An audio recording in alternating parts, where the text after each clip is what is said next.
lalu sekitar 6 bulan lebih berangkat ke Yahukimo. Kami tidak langsung, tapi kami duduk, kami ambil kos, kami duduk berkumpul siang malam hampir 3 bulan. Setiap jam 3 pagi, jam 6, jam 9, jam 12, jam 6 sore, bahkan jam 9 malam, itu kami menjadikan jadwal-jadwal doa untuk berdoa. 3 bulan lewat beberapa hari, jam 3 setelah doa, ada gerakan ibu ini bilang, Pak, kita sedikit lebih keluar dulu. Saya tidak tahu ada rasa untuk keluar. Lalu kami keluar begini, berkisah begini, minta minum. Jadi mau beli minum begini, ada mama-mama orang asli DKI Lembai. Jadi Yahukimo itu ada orang asli yang namanya suku Mumuna. Mereka itu ada di sekitar Lembai itu, tapi sangat jarang disentuh dengan pembangunan baik jasmani maupun rohani. Yang hari ini kita lihat Yahukimo di media hanya kebanyakan teman-teman kami dari suku Yali dan lain-lain. Tetapi Lembai itu satu daratan dengan orang Asmat, satu tipe dengan orang Asmat. Mereka itu tidak disentuh. Saya bicara begini, haleluya. Bapak Ibu ikuti cerita ini, ada gerakan untuk sesuatu yang dilakukan akan bisa dilakukan. Bukan hanya sesuatu yang ini, secara fisik kulit ini tidak sempurna. Kalau kita melihat semua desa itu semua dengan kasar.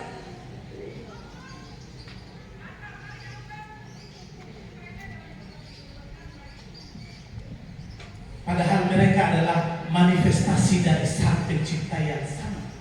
Seperti saudara yang miliki dalam hidupmu dan hidupku. Seperti ada laki-laki sampaikan, karena begitu besar kasih Allah akan dunia ini, sehingga ia memberikan anaknya yang tunggal, bukan harta yang kecil, harta yang besar. Kalau dulu bapak-bapak kita ini orang-orang tua rohani ini, mereka di seluruh Papua ini mereka tidak pergi, tidak bayar harga untuk kurus, hari ini belum tentu terjadi seperti hari ini kita lihat. Oleh sebab itu, haleluya Bapak Ibu yang dikasihi Tuhan, mari haleluya kita memberi dukungan dalam segala hal. Saya ini di Bogor itu saya cari kira-kira ini obat kaskadul yang bagaimana, karena ini beban buat saya. Kita tidak hanya bicara firman untuk mereka, tetapi harus merubah tubuh mereka menjadi tubuh yang sempurna.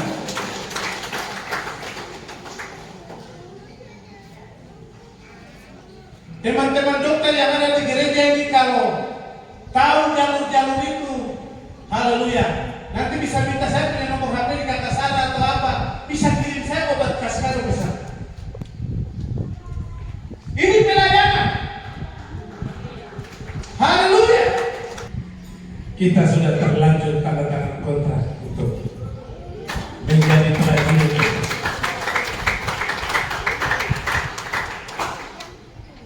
Beberapa waktu lalu saya bicara, saya bersaksi bagaimana Bapak Nurbi kasih disiplin kami sampai saya itu dimaki dengan kebun binatang habis-habisan karena Bapak menerima informasi yang salah. Tetapi kami melihat sesuatu yang luar biasa di dalam dirinya. Kami tertarik. Haleluya. Ini saya sampaikan, saya saksikan supaya mari kita mengambil beban. Bagaimana tubuh Kristus ini harus, haleluya, sampai di sana. Jadi ini kenyataan yang kami hadapi, haleluya. Perkembangan supaya ini menjadi dukungan doa Bapak Ibu, mungkin doa keluarga, bisa sisipkan doa. Doa itu sangat membawa pengaruh. Bukan hanya untuk karena kasih uang, kalau doa sangat pengaruh. Ketika kita doakan, Tuhan akan bangkitkan. Ada orang-orang kuat untuk menopang pekerjaan seperti Bapak tadi bilang. Belum ada Zerubbabel yang bangkit di Papua ini untuk merangkul dan melihat pelayanan sesungguhnya. Kenapa belum bangkit? Karena kita belum berdoa.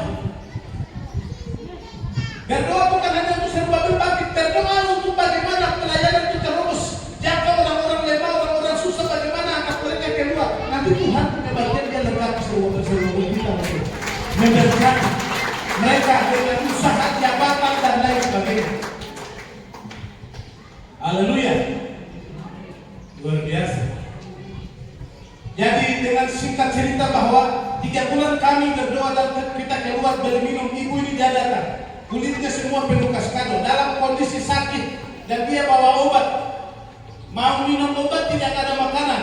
Jadi ibu ini bilang, Bapak coba ini lihat mama ini begini, sudah saya antar dia ke rumah makan, layani dia makan, minum semua selesai, suruh dia minum obat, antar bayar ojek pulang. Mereka punya kampung itu ojek bayar 50.000, kami antar sampai di tempat, izin suaminya bawa 2 hari tinggal di rumah, layani dia sembuh, lalu pulang. Setelah pulang antar itu pulang, baru seluruh anak-anak, sekelompok anak dari kampung itu datang ke rumah. Saya lihat anak-anak banyak begitu, saya tanya, dalam hati suruh tanya. Saya tanya, kamu sekolah di mana? Mereka bilang, Bapak kami tidak sekolah. Satu desa tidak ada satu pun yang sekolah. Ya, saya bicara begini, kalau kakak Deborah Karet ada pernyataan yang dia lihat persis apa yang kita hadapi.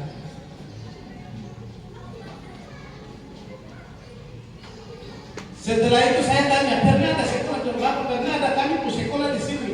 Tapi karena kondisi seperti begini, jadi sekolah itu teman-teman dari orang liar itu pergi bawa dengan satu yayasan, lalu mereka angkat SK sekolah itu bawa bangun.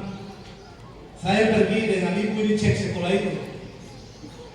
Saya tanya, anak-anak ini punya nama di sekolah itu ada apa tidak? Di daftar di.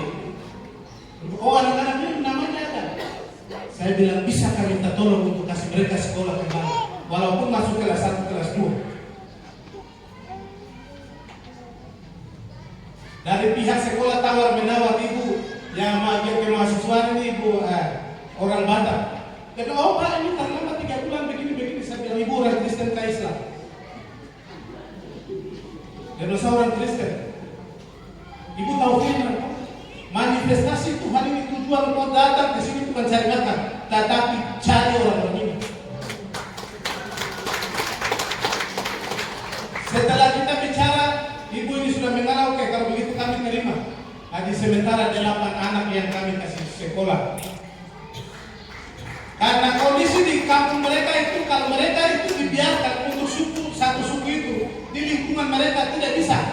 Terpaksa kami harus bawa mereka tinggal kampung di pos yang kami tinggal. Lalu setiap pagi bagaimana antar mereka pulang balik. 8 ini sudah sekolah, kemarin sebelum semester mereka sudah masuk, mereka sudah ikut semester. Nanti tahun ajaran baru kelompok besar lagi yang nanti akan sekolah.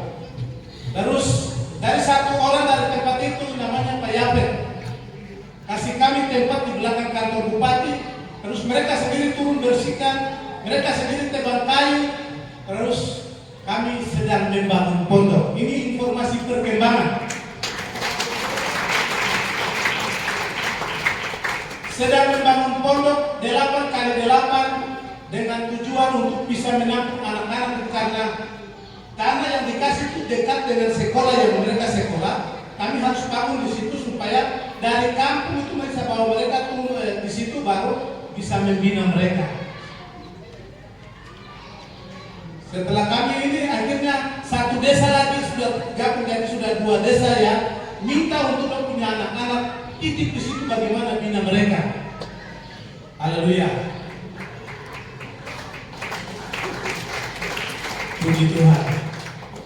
Kami sudah tutup seng sebelah, dinding di bawah sudah di bagian belum itu pakai papan. Yang penting bisa layak huni supaya bisa di situ kami bisa dengan orang bisa persekutuan begitu. Haleluya.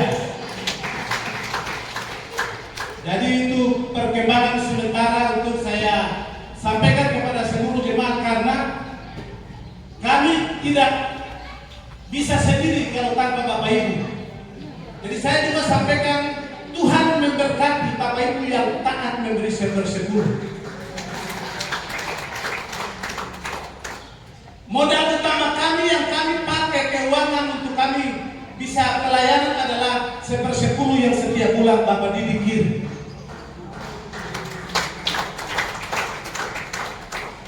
Itu modal utama yang kami pakai. Dan Tuhan juga memberkati anak-anak Tuhan yang spontanitas untuk mengingat, untuk sampaikan uang makan dan lain sebagainya. Tuhan memberkati Bapak Ibu semua. Saya harus kasih tahu begini, apa yang Bapak Ibu lakukan, berikan. Tuhan saksi, Bapak Ibu akan diberkati karena kami tidak makan untuk kepentingan kami, tapi kami implementasikan untuk wujudkan pelayanan. Haleluya. Tuhan berkati.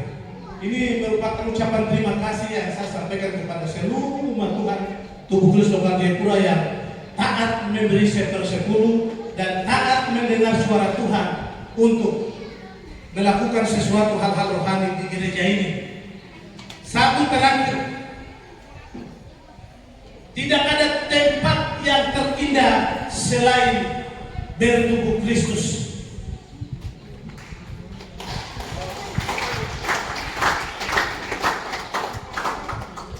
Pujian dan penyembahan, manajemen apa saja boleh kembangkan di gereja apa saja, tetapi kekayaan surga di tempat ini, haleluya, tidak ada dimanapun.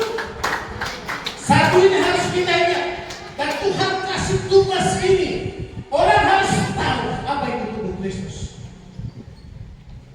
Kesaksian terakhir, Kelasis Gidi suku Mumuda yang ada di Lebai, mereka punya tema. Saya lihat begini, mereka punya tema untuk sidang tahunan. Gereja harus bersatu menuju tubuh Kristus yang sempurna. Haleluya. Gereja harus bersatu menuju tubuh Kristus yang sempurna. Saya lihat itu, saya bilang, Tuhan, saya percaya ini tidak kebetulan. Walaupun mereka tidak mengenal kami, tapi saya percaya ini waktunya untuk tubuh Kristus benar-benar harus menjadi sempurna. Dia tidak hanya kepada orang Emmanuel, dia tidak hanya kepada orang Jayapura, dia tidak hanya kepada orang seluruh pihak, harus kepada seluruh suku yang ada di tanah Papua. Haleluya. Tuhan Yesus memberkati kita semua. Ini haleluya, kesaksian sekaligus untuk mohon dukungan doa dari Bapak Ibu. Haleluya. Beberapa kabupaten masih kosong, dan ini menjadi PR kami hamba-hamba Tuhan, dan harus pergi menerobos di wilayah-wilayah itu sehingga apa yang merupakan kerinduan Tuhan dan kerinduan orang-orang tua rohani itu terwujud di negeri ini. Seperti apa yang Bapak Didi tadi khotbah. Barang lain boleh, tubuh Kristus ini benar-benar, haleluya, direalisasikan di tanah ini. Dan itu tidak hanya di kelompok-kelompok terbatas, tetapi harus seluruhnya harus tahu. Haleluya. Tuhan Yesus memberkati kita.